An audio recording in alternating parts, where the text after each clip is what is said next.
we will go now to our long national nightmare. It continues with James Harden, the bearded one, practicing at a nondescript gymnasium in Colorado, where for some reason the Sixers are holding training camp, not in Pennsylvania.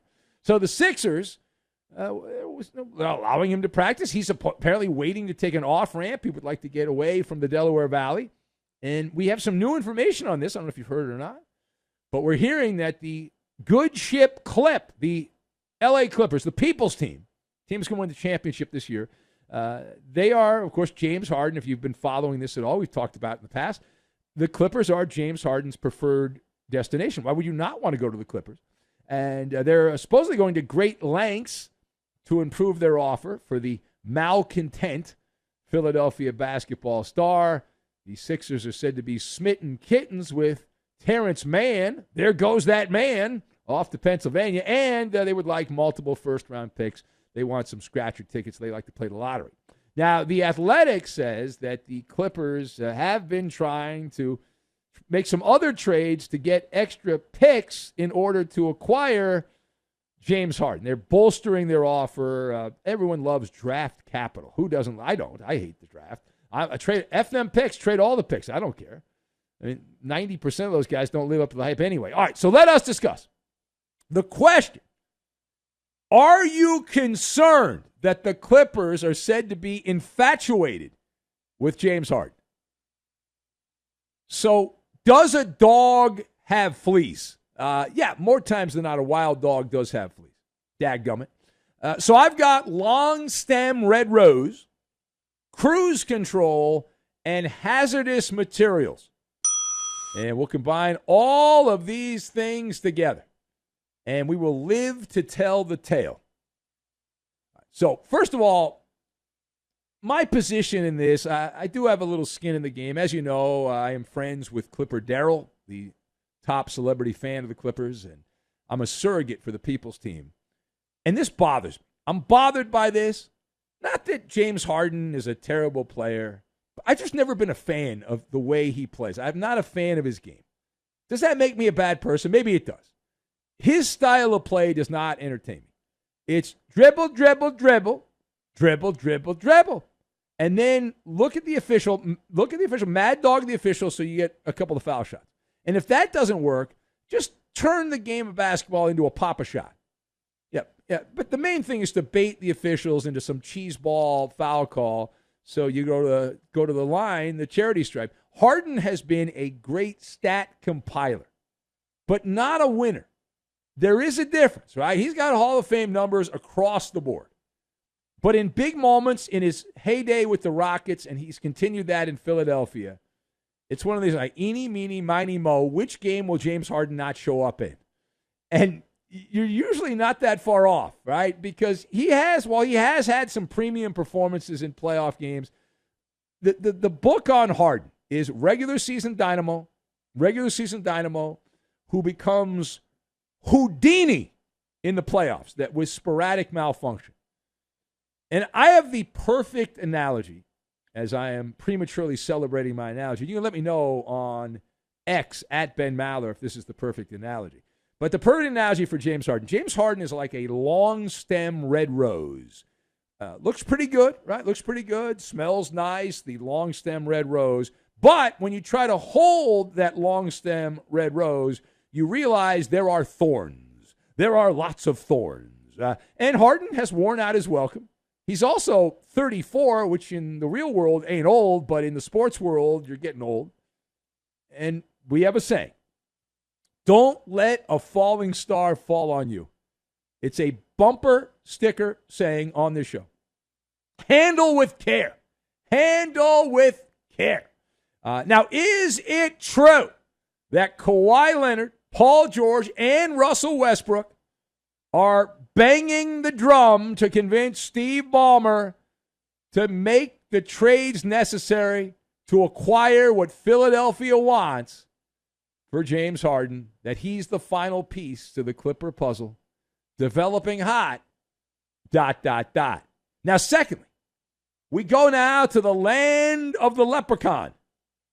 A hot topic this week, the Celtics making a bold move as they took some Milwaukee trash out of Portland They picked up guard Jrue Holiday in a trade as he had a stopover with the Blazers before he ends up going on to Boston. Holiday is the replacement for Marcus Smart, who was shipped to Memphis this offseason for a bottle of Memphis barbecue sauce.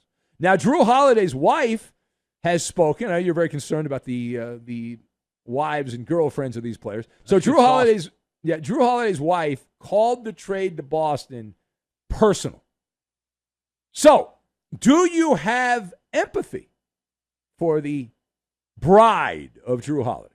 She was complaining about schools and churches and things that have to change now by moving to the Commonwealth.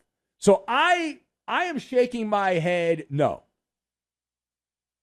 Does that make me a knucklehead? Maybe it does. But here's the way I look at this. And this is a regular occurrence in sports, and I kind of laugh out loud every time when I hear people complaining, because as a professional athlete, but really in any job, you pick what you like and what you don't like, and every job has concessions. Like anything you do, there's concessions.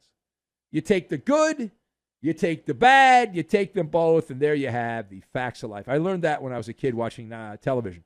But here's how I relate, right? Doing overnight radio, study after study says it behooves me to not do this job, because if you do the overnight shift for long enough, and I've done it for many years, you are shortening your life. The nocturnal lifespan is measurably shorter than those that work 9 to 5 when the hustle and bustle is going on. But I'm willing to do it because I like the job, and my bosses are sleeping and they don't harass me, and I have a little bit of freedom here, creative, artistic freedom, and so I enjoy it. But what you have here is a disgruntled wife of an NBA player complaining about her husband's profession. Video at 11. Right? Holiday has earned, by the way, over $200 million, and I don't think any casual basketball fans could pick Jrue Holiday out of a lineup. But yet, he's been an okay player, and you're a commodity. Methinks his wife and family live a very comfortable life, and that there are churches in Massachusetts, and there are schools there, and really good schools, and things will be okay. Is it an inconvenience? Sure. It's an inconvenience. But here's the other thing about this. So Holiday gets traded. He's got to move around. But he will never have to work another day in his life by the time he's about 37 with all the money he's made. So he's going to live from his 40s through his 50s, and however long he lives after that, 60s and 70s, and just live the life. He's on cruise control down Easy Street. He's on cruise control. And Jrue Holiday will make his Boston debut, regular season debut, against the Knickerbockers. That's coming up October 25th, although the NBA season really doesn't begin until Christmas. Final thought. So it is training camp time, and that means a viral video of Ben Simmons.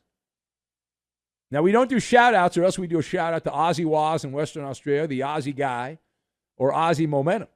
But anyway, Ben Simmons is at Nets camp, viral video, looks good, chiseled, knocking down jump shots, lean, mean, wrecking machine, standard chow. Standard chow. Now, reports say that Brooklyn is ready to, quote, unleash the Aussie. Yeah, okay, unleash this NBA season. Are you ready to buy a ticket on the Ben Simmons hype train? Choo-choo! Yeah. So that would be a capital N, capital O on this side of the microphone. Why? This is not my first rodeo. We have seen this play before. It is reminiscent of a Greek tragedy that every year there's a video of Ben Simmons, whether it's knocking down foul shots or three-point shots, raising a ruckus on the court. Every shot going through the hoop, looking amazing, just dominant. He's no longer in the entanglement he's been in. And then that hype train derails spectacularly in a fireball, causing hazardous materials to ooze out in the air everywhere. So if you want to buy in on Ben Simmons, knock yourself out. The guy's just unlikable. I don't think he even enjoys basketball. He just happens to be good at it, and he makes a lot of money. Well, he used to be good at it. He's the definition of undependable. And we have seen Ben Simmons in Philadelphia back in the day get the yips. Yippity, yippity, yippity. And because he's also a liability in big games. So, no thanks. I'm going to stay right here at Union Station, and I'm going to wait for the next train. All right? If you deem it necessary to get on the Ben Simmons hype train, you're on your own, okay? You're on your own. That's your mortality. That's what you have to deal with. I'm okay.